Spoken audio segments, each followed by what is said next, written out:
provechoso, pero la piedad para todo aprovecha, pues tiene promesa de esta vida presente y de la venidera.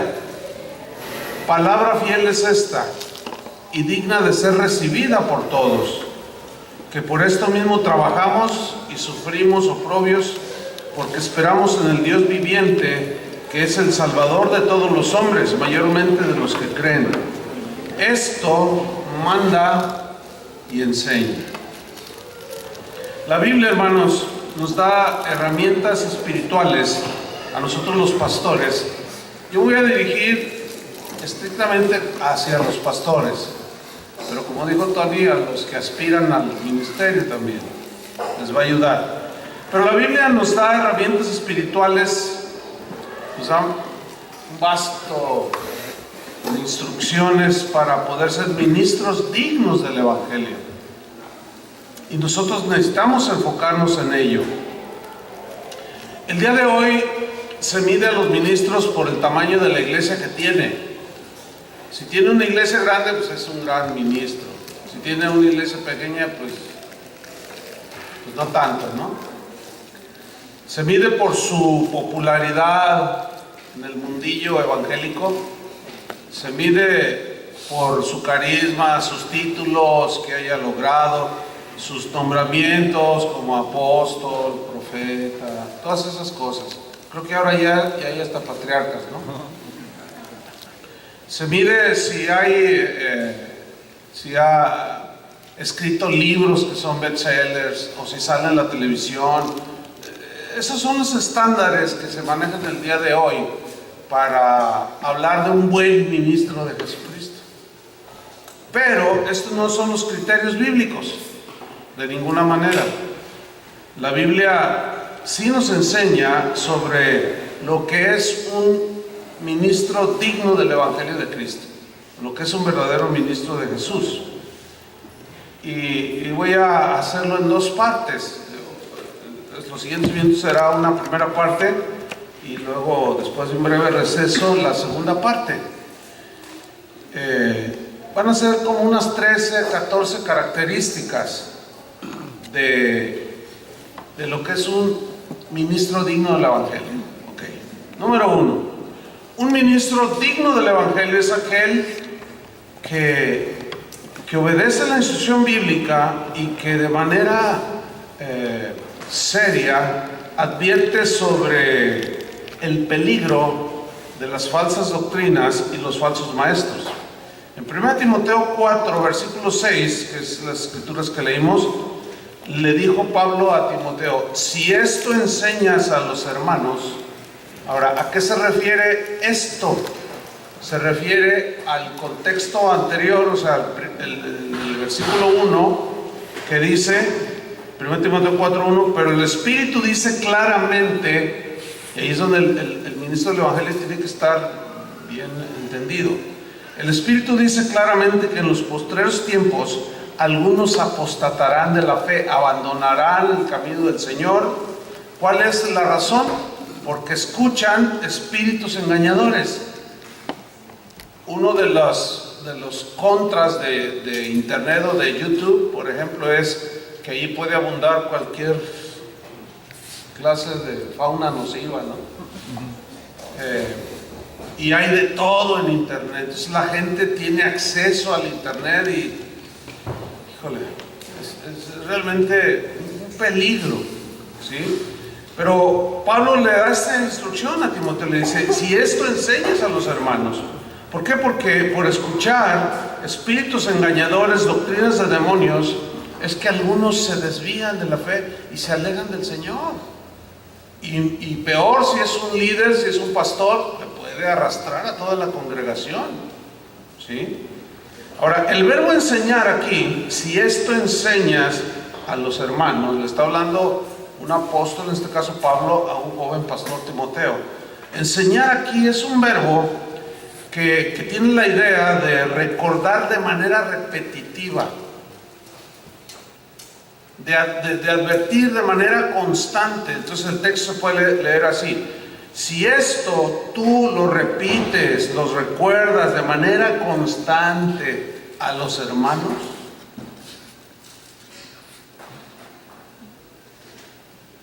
Timoteo tenía muy clara aquel episodio registrado en Hechos 20:29, cuando Pablo, a donde quiera que él fue, siempre instruyó a los ministros.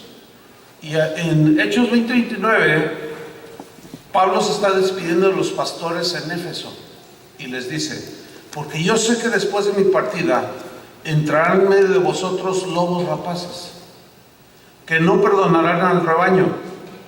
Y de vosotros mismos, esto es lo más impactante, ¿no? De entre vosotros mismos se levantarán hombres que hablen cosas perversas para arrastrar tras sí a los discípulos. Por tanto, velad, estén atentos, acordándoos que por 3 años, de noche y de día, les dijo Pablo, no he cesado de amonestar con lágrimas a cada uno. Ven, en la instrucción que le está dando, él la vivía de manera constante. Dice, por 3 años les repitió constantemente, fehacientemente. Resulta que la falta de advertencia constante, por eso el ministro tiene que estar despierto en sus 5 sentidos siempre. Tiene que ser sobrio. Eso significa estar despierto en todos tus sentidos. La falta de advertencia de parte de los ministros hacia sus congregaciones ha provocado precisamente un descuido en la preservación de la enseñanza sana, de la sana doctrina.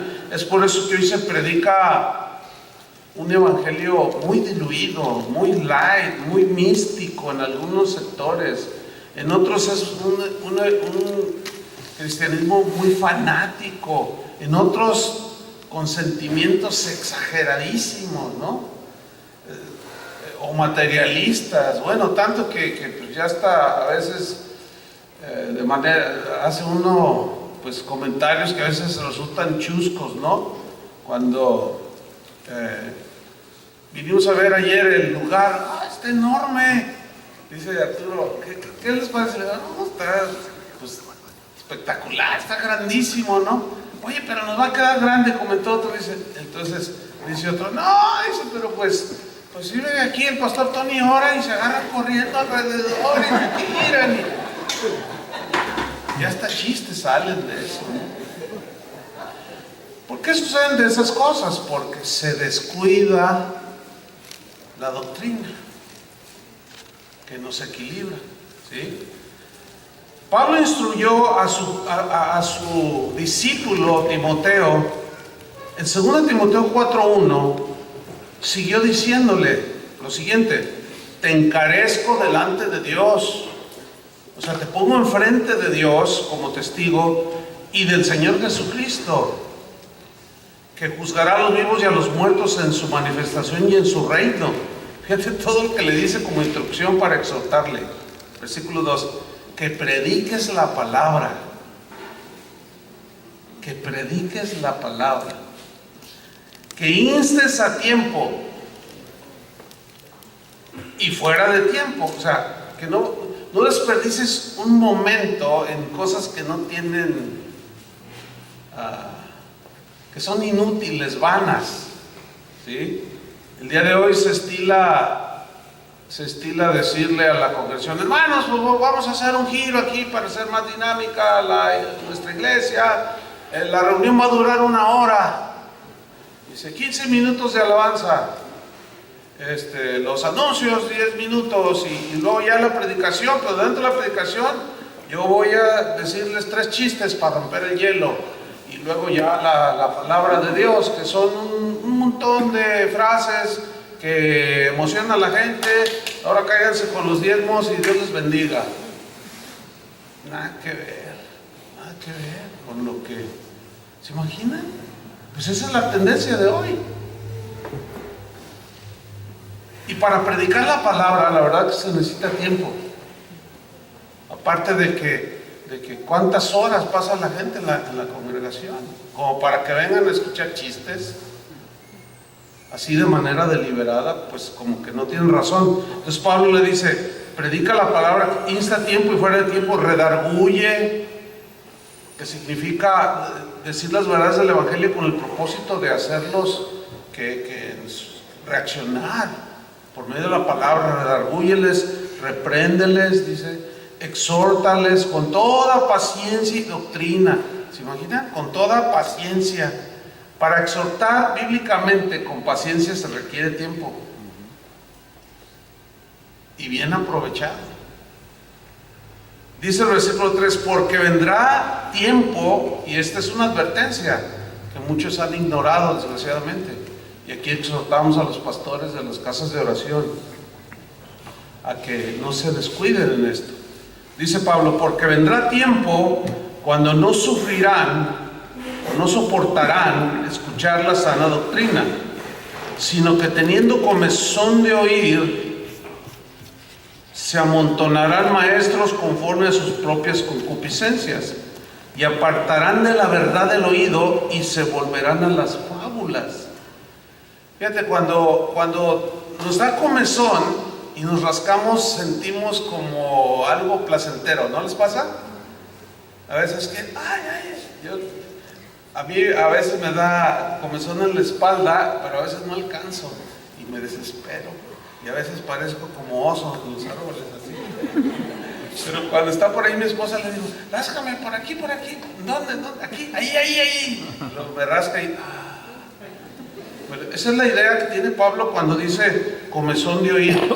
Porque cuando tienes comezón y te rascas, sientes placentero. Entonces, son doctrinas placenteras que a la gente le gusta oír. Pero debemos estar atentos porque no todo lo que se oye por ahí es sano. Y nosotros somos los encargados y vamos a dar cuentas delante de Dios. Por consiguiente, un ministro digno del Evangelio cuida al rebaño, protege al rebaño. La mejor manera de hacerlo es enseñarles la sana doctrina. Esa es la mejor manera.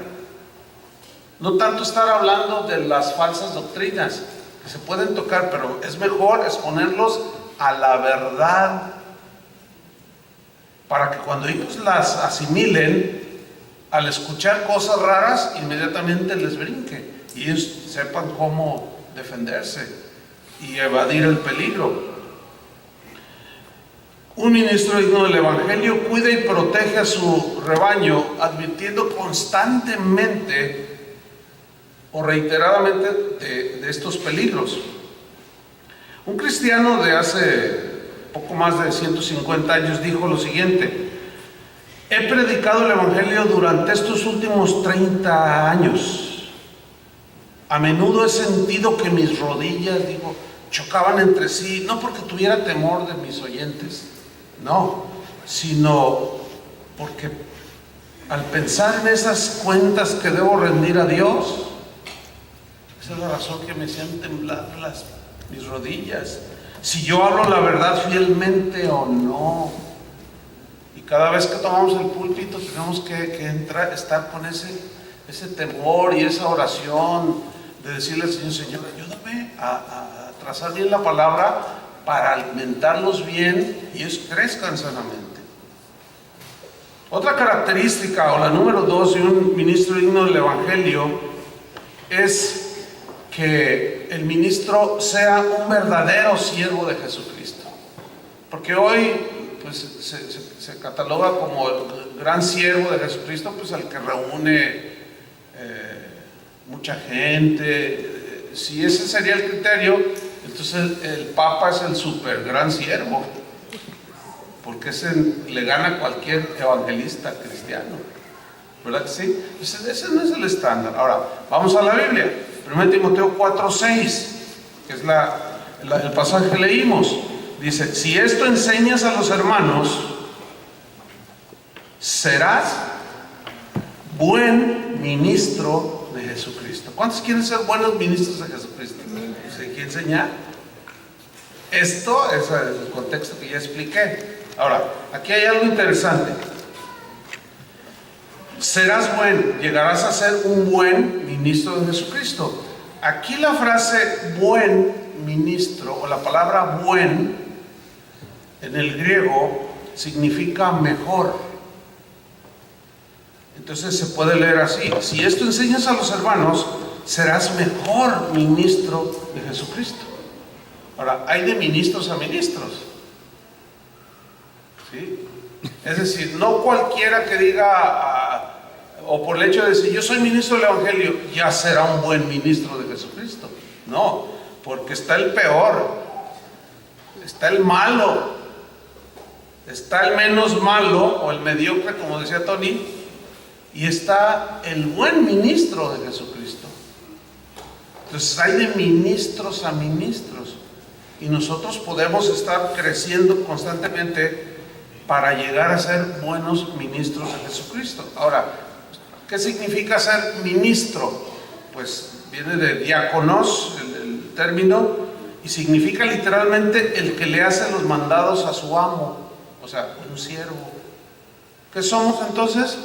Siervos, que obedecemos las órdenes de nuestro dueño, de nuestro Señor.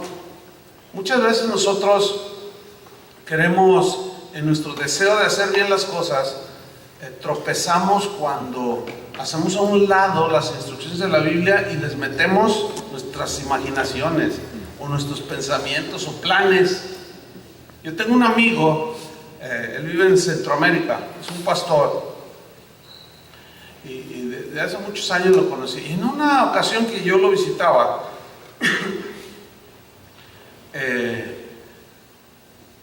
noté un cambio en muchas áreas ahí en su congregación, en él mismo.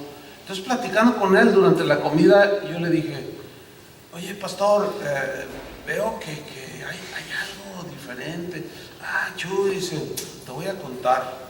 Dice, mira, yo oraba, mi oración era: Señor, úsame, haré lo que tú me digas, pero yo quiero ver las almas de mi país salvadas, transformadas, formando buenos ministros de Jesús. Y yo oraba, hasta que un día el Señor me dijo: ya deja de pedirme y cállate. Así me dijo que le dijo: déjame hablar, porque a veces estamos y no lo dejamos hablar. Dice, ahora déjame hablar, cállate ya, le digo. Y él me está cortando. ¿De verdad quieres hacer lo que yo te diga? Y dice él, ¿qué le dijo al Señor? Sí, Señor, haré lo que tú me digas. Pues hazte a un lado y no me estorbes, le dijo. El domingo fui a la congregación y les dije: hermanos, hoy renuncio a ser el pastor de esta iglesia. Ni la gente, pues él la fundó. No, ¿cómo, pastor? Ya se va. Dice, bueno, déjenme explicarles. Y les explicó la historia. Dijo, ahora el pastor es Jesús, yo nada más voy a ser su siervo. Yo nada más le voy a obedecer. De ahí, a ese tiempo que yo lo visité, los cambios eran notables. Muchas veces nosotros le estorbamos al Señor con nuestros rollos, con nuestras ideas, basta la palabra de Dios, hermano. La guía del Espíritu, la voz de Dios va a venir cuando nosotros nos aplicamos a las instrucciones de la palabra. Miren, no sé cómo decirlo, pero déjense de esos, de leer esos libros de que yo te voy a hacer que crezca tu iglesia en un año.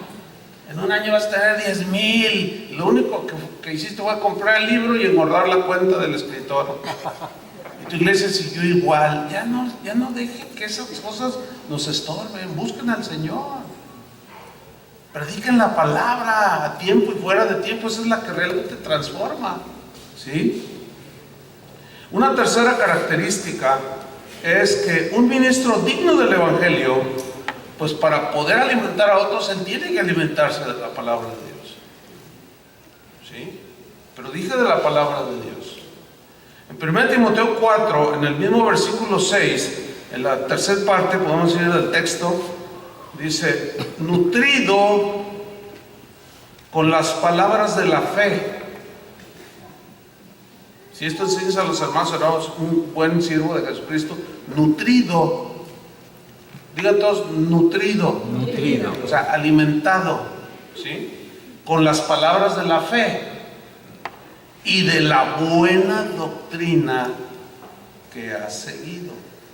Ahora, aquí resalta la palabra nutrido, donde se deriva nutrición, ¿sí? En el griego, la idea que describe la palabra, que se traduce por nutrido, es alimentarse continuamente. Y bueno, todos entendemos esa analogía, ¿no? Porque todos los días tenemos que comer, por lo menos 3 veces al día.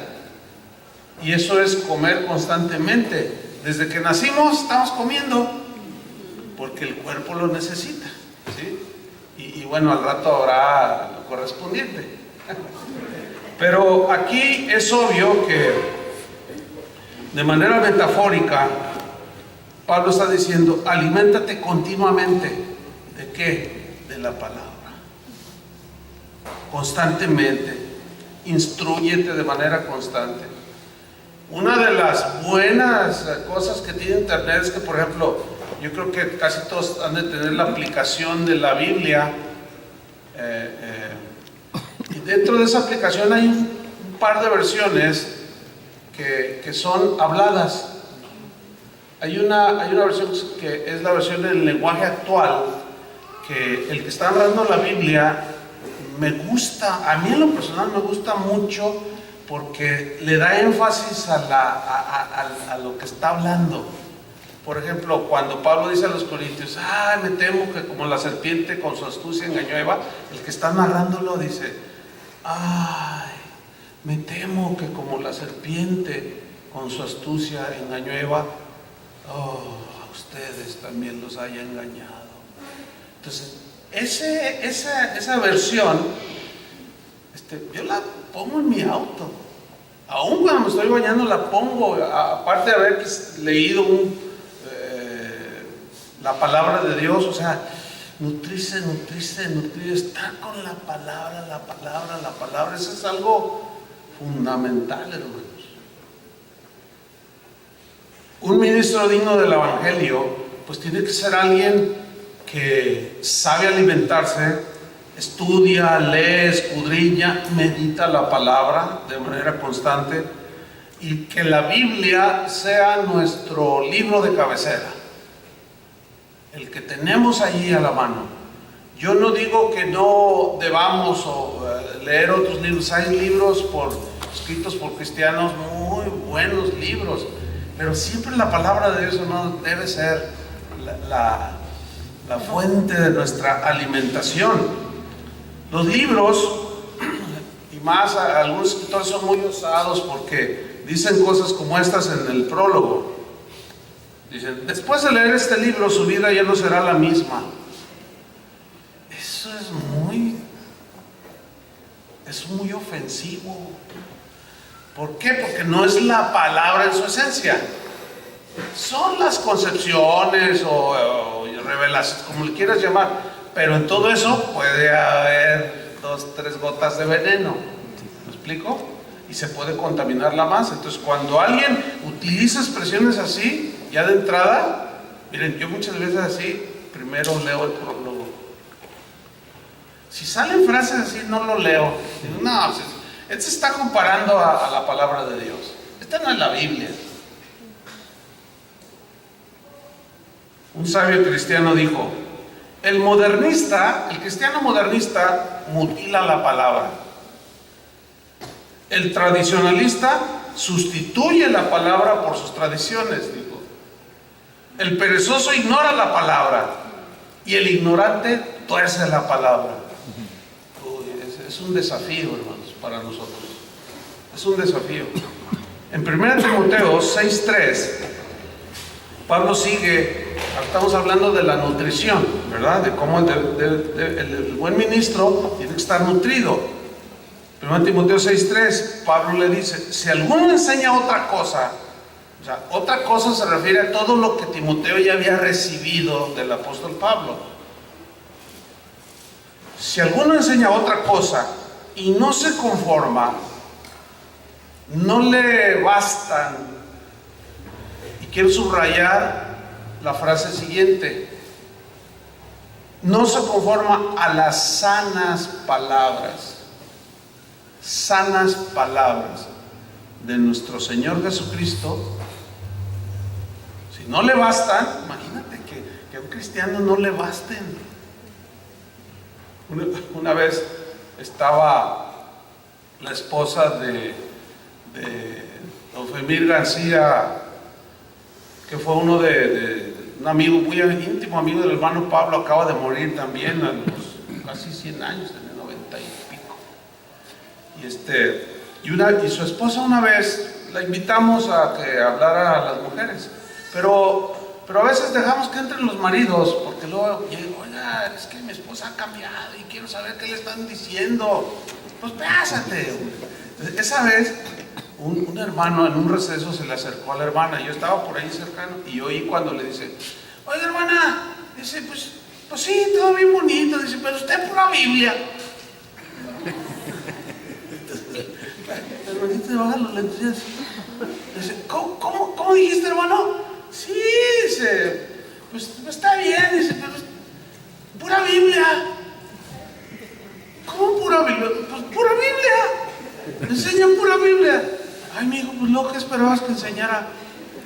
No, bueno, pues es que hay predicadoras que hablan que pues Dios les reveló y que se fueron al tercer cielo, que se fueron al infierno. No, mi hijo, dice, a mí me bastan las sanas palabras de Jesucristo. Y bueno, hay gente totalmente ubicada en los caminos del Señor. Entonces Pablo le dice, si alguno enseña otra cosa y no se conforma, no le bastan las sanas palabras, piensa en las sanas palabras de Jesús, que aunque duras, son sanas. Hay medicina que es bien amarga. ¿Han tomado alguna medicina que es amarga? Pero trae sanidad al cuerpo. Y a veces la palabra de Dios, a veces es amarga, es dura, es confrontativa. Dice Pablo, y a la doctrina que es conforme a la piedad, si a alguno no le basta esto, está envanecido.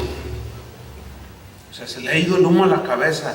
Nada sabe y delira. O sea, ya aquí el mismo Espíritu Santo lo está tachando de loco. Y vaya cada loco que hay. Cada loca que hay ahorita. Es impresionante el manicomio que se ha vuelto a muchos sectores del cristianismo. Pues tristemente es la verdad. ¿Por qué? Porque no les bastan las palabras de Jesús. Y nosotros tenemos que cuidarnos, hermanos, de eso.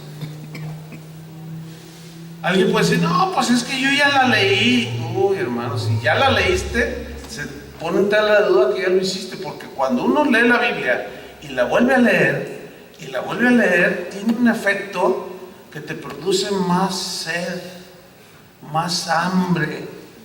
Entonces cuando alguien dice, no, pues ya leí todo, se duda, o nada más así, puros pasones, ¿verdad? Así, pero en realidad no hubo un comer de la palabra de Dios para que formara parte de ti. A Ezequiel, el Señor le dijo en el capítulo 3, versículo 1, le dijo, cómete lo que yo te doy. Y eso es lo que tenemos que comer, lo que Él nos dio y nos dejó su palabra. Fíjate cómo le dice Ezequiel 3:1, dice, me dijo, hijo de hombre, come lo que hayas, come este rollo, el rollo aquí representa la palabra de Dios, y ve y habla a la casa de Israel. Come, notan cómo tiene que primero alimentarse, comer, para luego ir a hablarle a la casa de Israel. Versículo 2, y abrí mi boca, dice, y me hizo comer aquel rollo, o sea, la palabra, y me dijo, hijo de hombre, alimenta tu vientre y llena tus entrañas de este rollo que yo te doy. Y lo comí, dice, y fue en mi boca dulce como miel. A veces la palabra de Dios así es. ¿A poco no? Dice, hasta te quedas y yo, ay, Padre, siento tu amor. Y a veces nomás suspiras, ¿no? Porque la palabra de Dios tiene una dimensión de efectos impresionante. ¿Sí? Nos consuela. Y hasta cierto punto nos da ese deleite de, como cuando comemos un platillo así sabroso y bien cocinado, el mismo efecto tiene la palabra de Dios, pero también tiene otras particularidades. Como aquí a él le fue dulce como la miel, pero a Juan en Apocalipsis dice que comí ese rollo y me fue amargo por todas las visiones que él estaba viendo de cómo va a ser en el fin del mundo. Y a veces nosotros estamos en alguna situación, viene la palabra de Dios, nos puede ser dulce o amarga. Pero dicen los médicos que las cosas amargas, vegetales que son un poco ligereza de amargura, entiéndase, pues, qué sé yo, las espinacas, qué sé yo, dicen que son de los vegetales más sanos que hay, lo verde. Tony decía, ayer comentaba, decía, a mí no me gusta el brócoli. Dice, no me gusta, pero cuando mis hijos iban creciendo, me lo tenía que comer. Dice, junto con ellos, para que ellos pues aprendieran, porque a los niños no les gusta. Y si ya cuando ellos le agarraron gusto, pues yo ya le decía a mi esposa, no, a mí no me des brócoli. Yo nomás quería que ellos aprendieran a comer. Pues sí me lo como, dice, pero no es así mi favorito, porque sé que cuando van creciendo, pues necesitan todo eso.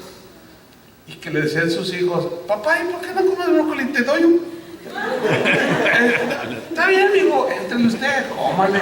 Está bien, ¿te gusta? Están bien sabrosos. Entonces aquí Ezequiel está narrando su experiencia y dice, yo comí, fue en mi boca dulce como miel.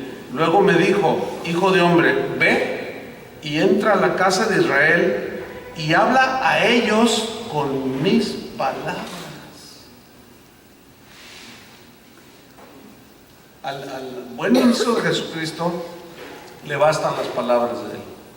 Nos basta la doctrina que es conforme a la piedad. Toda doctrina que provoque divisiones, pleitos, contiendas, debe ser echada a un lado y quizás ser tratada de otra manera o en otros espacios. Pero aquí es muy claro que el ministro de Dios, para ser un buen ministro de Jesús, tiene que estar alimentado, nutrido con las palabras de Jesús.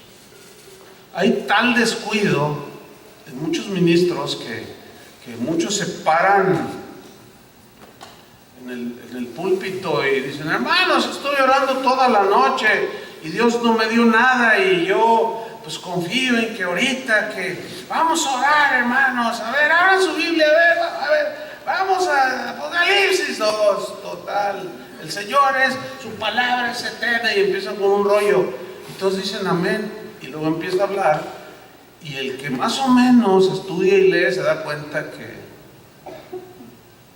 está tirando puro rollo, manipulando la palabra de Dios y adulterando la palabra de Dios, que era algo que Pablo rechazaba. Cada vez que tú te pares en un púlpito es porque debes asegurarte que previamente ya el Señor te dio un mensaje. Eso de que me lo cambió a última hora. Fíjense, en mis casi 38 años de ser ministro del Evangelio, solamente una sola vez el Señor me lo ha cambiado. Momentos antes de que en el trayecto, Señor, ¿y qué? Yo voy a poner palabras en tu boca. Pero fue una transición que hubo. No puedo explicarla ahora por el tiempo. Una sola vez.